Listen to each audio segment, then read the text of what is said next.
শহর থেকে রওনা দিয়েছি বাসে করে। বাইরে টিপ টিপ বৃষ্টি পড়তেছে। আমি তখন জানালার পাশে একটি সিটে বসে বৃষ্টি দেখতেছি আর ভাবতেছি শৈশবের কথা।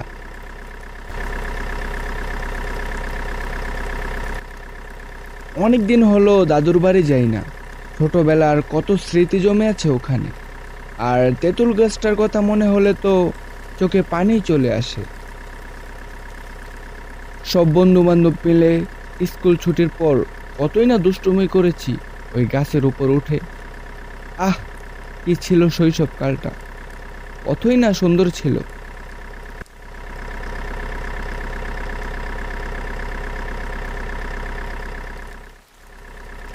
ভাবতে ভাবতে পৌঁছে গেলাম গ্রামের ছোট্ট একটি বাস স্টপের সামনে। রাত তখন প্রায় 10টা বাজে। টিপ টিপ শব্দে বৃষ্টি ঝরছে এক টানা। ঠিক তখনই মনে হলো, ইস, ভুলেই গিয়েছি ছাতা আনার কথা। রাত বাজে 10টা, গ্রামের পথ, ভাগ্যের গুণে যদি একটা গাড়ি পাই তাহলেই হবে। এই আশা নিয়ে বাস থেকে নেমে দেখি গাড়ি থাকবে দূরে থাক, একটা মানুষও নেই। আমি একটু চিন্তায় পড়ে যাই। তখন সামনে তাকাতেই দেখলাম একটা ছোট্ট বারান্দা, চারপাশটা পুরো খালি, শুধু টিনের চাল ছিল।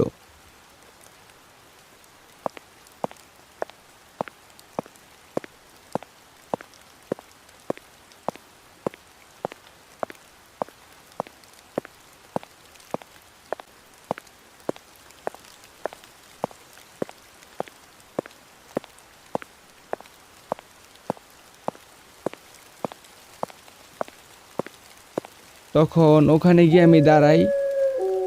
যাক, ভালোই হলো, দাঁড়ানোর জন্য তো একটু জায়গা পেলাম।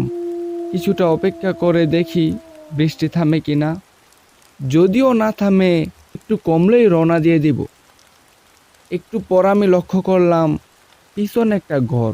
দেখে মনে হচ্ছে পুরাতন একটা ঘর, কিন্তু একটু আগে তো এই ঘরটা দেখলাম না। এখন হঠাৎ কোথা থেকে এলো এই ঘরটা?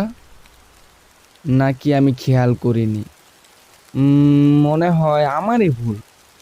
আগেই হয়তো ছিল, আমি হয়তো খেয়াল করিনি। তখন আমি আকাশের অবস্থা দেখে বুঝতে পারি বৃষ্টি মনে হয় না যে আর থামবে। বৃষ্টির গতি যেন বেড়েই যাচ্ছে।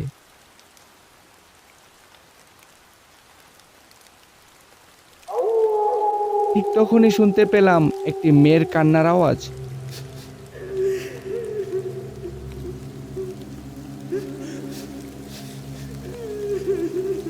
এত রাতে মেয়ে কান্না করছে, কোনো বিপদে পড়ছে নাকি?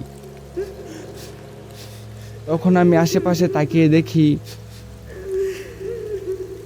ওই পুরনো ঘর থেকে আওয়াজটা আসতেছে।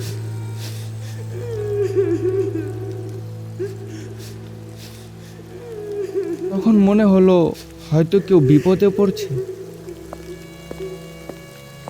তাই আমি সাহায্য করার জন্য ঘরের কাছে গেলাম।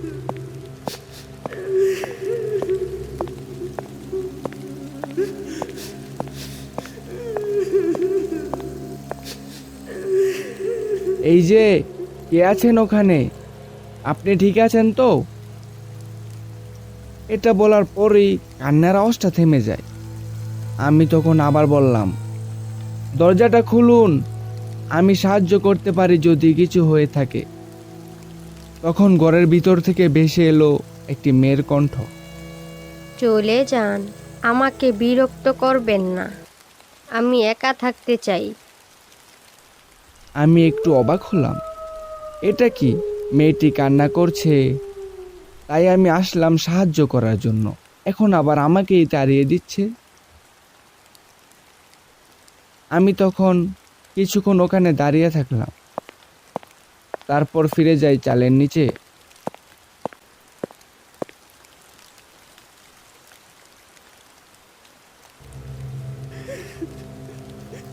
আবার সেই মেয়েটি কান্না করছে, এবার একটু বেশি জোরে, একটু ভয়ঙ্করভাবে।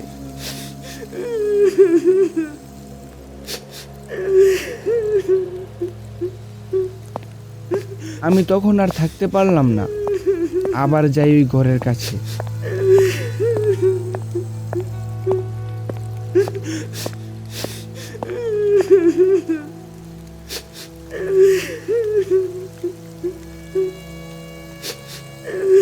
আপনি কান্না করছেন কেন?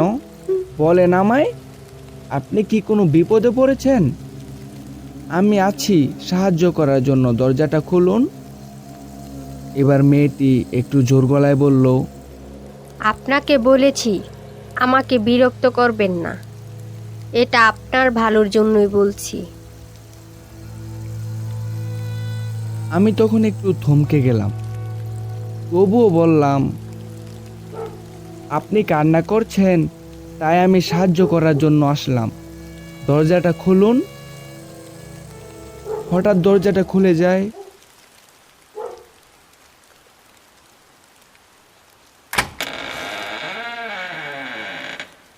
আমি ধীরে ধীরে ঘরের ভিতরে পা রাখি।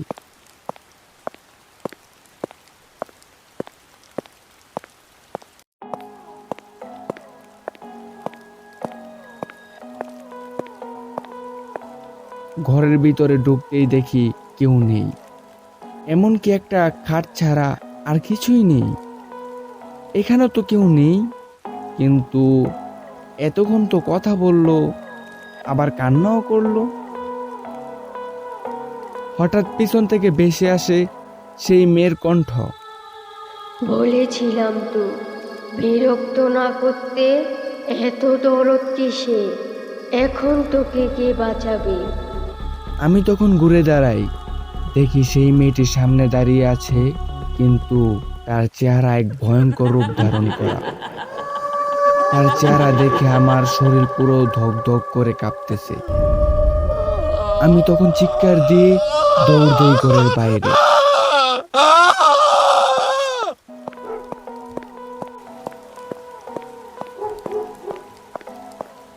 হোঁচট খেয়ে পড়ে যাই, আর আমার মাথায় একটি পাথরে গিয়ে পড়ে। আমি তখন অজ্ঞান হয়ে যাই।